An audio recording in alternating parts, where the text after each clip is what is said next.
The excellent question that I've often wondered, and I wished I knew better how to explain it. So it looks like I'm fixing to learn exactly how to do that today. So here we go. Hi, Rabbi Singer. This is Yossi, and I'm sending you my question from here in Israel. We have a current Torah calendar, which is 5,778 years from the beginning of creation. That's our current Torah calendar. At some point in history, that timeline was started over again, bringing us to our current secular year, 2017. Can you help me understand at what point in history was that secular calendar started over again? Thank you. Beautiful. A pretty bright fellow. He was a 6th century monk. His name was Dionysius Exiguus, which literally means Danny the Dwarf. I'm not sure where but that was his name. And he did a pretty good job of this. And what he sought to do was to come up with a chronology, with a dating system that he would begin with the year that he believed that Jesus was born, and hence the year of our Lord. Typically now we might, instead of using the word term AD, we would certainly use the term CE, the Common Era, and BCE, before the Common Era, or as my rabbi used to say, before the Common Error. But well, setting that aside, he did a pretty good job, which means for the 6th century, that was really a rough time to live in, and to come with any kind of chronology was quite a challenging task. He was a smart fellow. Now, I don't want to mischaracterize what Christians believe about his chronology. No Christian that I'm aware of actually holds that chronology is accurate, but they feel it's pretty close. The problem with that chronology for the Christian, it's a serious problem because, as it turns out, we have in the Christian Bible 2 infancy narratives. We have 2 Gospels that tell us when the author believes Jesus was born. And as you probably can guess, they are not the same. According to Matthew's infancy narrative, we're dealing with Matthew chapter 1 and 2, Jesus was born before Herod the Great died. We know when Herod the Great died. Herod the Great died in the year 4 BCE. And we know that based on a number of sources. There's no question about that. Now, according to Matthew's infancy narrative, Jesus was alive when Herod was alive. They were contemporaries. In fact, that is the rub of the story that we encounter in Matthew chapter 2, in that Herod the Great is told that one who's to be king of the Jews was born, and ultimately Herod seeks to kill the child, and he does that by killing every single child for the age of 2 and younger in Bethlehem. According to Matthew's infancy narrative, that would place Jesus' birth roughly about the year 6 BCE. I always found it interesting that according to Matthew, Jesus was born 6 years before Christ, but that's a whole different topic. The reason why roll back 2 years before the death of Herod is because it wouldn't be necessary if Jesus was just born, because it's pretty easy to tell the difference between a 2-year-old and a newborn baby. So according to Matthew, Jesus was born roughly around the year 6 BCE. As it turns out, we are told in Luke when Jesus was born, and it's not the same as Matthew. Luke and Matthew were not communicating with each other. I say Luke and Matthew, these books are written anonymously. We don't know who wrote the book of Matthew, and if someone tells you they do, they don't.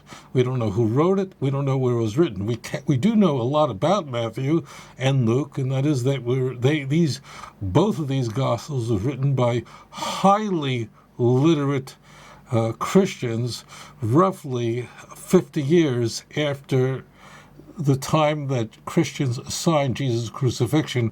According to Luke, Jesus' birth was connected to the time that Herod Archelaus was removed from power, and in his stead, governorship and control and authority over Judea, the southern part of the land of Israel, was given over to Quirinius, who was the governor of Syria. We know exactly when that happened. That happened in the year 6 CE. Herod's son, Archelaus, was a nut job, a crazy tyrant who created so many problems, and he was so violent, he was even too crazy for the Romans, which is quite a standard. After a bloodbath that took place on Passover, the Romans removed Herod Archelaus and put in the governor of Syria, then had control over Judea, the land of Israel. Another one of Herod's sons would retain control over the Galilee part of Israel, but the land of Israel. But that's not germane to this. So the key point is we know precisely when that occurred. That occurred in the year 6 CE. Therefore, there's no year 0. Therefore, the difference between Matthew and Luke as to when Jesus was born is roughly at least 10 years. Matthew places Jesus' birth about 10 years before Luke. It is, just so you know, it is impossible to reconcile the two infancy narratives in the Christian Bible. One can really, really work hard to try to reconcile contradictions in the passion narratives, the narratives that relate to Jesus' crucifixion. There are a few that really can't be reconciled. But most of them, Christians work really hard and come up with what I believe are torturous answers. But they can come up with it. But they can come up with answers that are, some of them are all right, some of them are really a stretch, but some of them really can't be reconciled, or really very, very difficult. But when it comes to the infancy narratives, they really can't be reconciled. Matthew has Mary and Joseph begin their lives in Bethlehem together, fleeing to Egypt until Herod's death, and then going to Nazareth, where Jesus is raised, because they want to avoid Herod Archelaus. And Luke has Mary and Joseph begin their lives in Nazareth, come down to Bethlehem because of a census of Octavius Caesar Augustus, in which every person in the empire had to return back to the city from which his ancestors came. And therefore, according to Luke, Joseph moved the family from Nazareth in the upper Galilee to Bethlehem, square in the heart of Judea, a distance of, let's say, about 80 miles. That's a 4-day journey in the ancient world. It's it's not like today you'd get on a bus and you'd be there in 3 hours. It was serious business. Following Jesus' birth in Bethlehem, born in a barn, literally in a manger, and then the family returns to Nazareth. Along the way, they stop in Jerusalem, where Mary brings the requisite offerings for a new mother, and then returns to Nazareth, where Jesus is raised. These two stories couldn't possibly have both occurred. There's not even a bad way to explain how these could have occurred. There are some evangelical Christian scholars who can see that this is deeply problematic. I'm not going to mention who they are, because I don't want to contribute to, I don't want to name names, but evangelicals recognize this as a very serious problem. What is relevant to the question is that, yes, Dionysius Exiguus came up with the chronology that we now use. He was living in the 6th century. That means this was a really rough time in the West. And his chronology was pretty good given the time he lived. but he had an impossible task. And the reason for that is Matthew and Luke were employing two different plot devices.